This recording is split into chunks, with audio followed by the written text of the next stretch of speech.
we need to talk about podcast guest follow-up. It's one of the most overlooked strategies for promoting and growing your podcast, and it's something you can start today. If you have a podcast and you interview people on that show, here's a few things that you absolutely must be doing. Number one, sending a thank you email.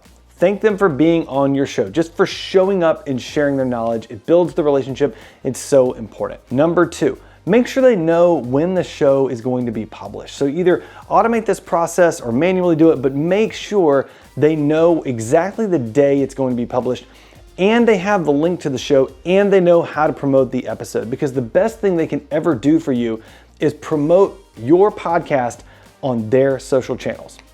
Next, create some social media assets that they can share. So maybe it's a quick graphic about the podcast that features their face and maybe your face just a little less prominently, and talks about, maybe it's got the title of the podcast or some kind of pull quote, but give them an image they can share on social media and promote the episode, pushing traffic back to your show.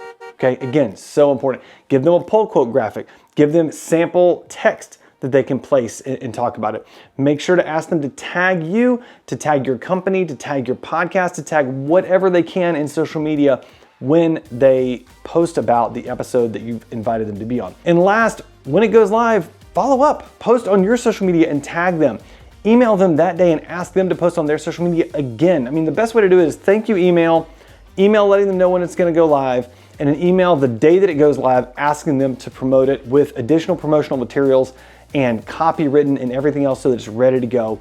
If you do that, you're gonna get access to a much broader audience, the audience of your podcast guests, and you're gonna be able to grow so much faster. It's a great way to stay in touch. It's a great way to build relationships, and it's a great way to grow your podcast.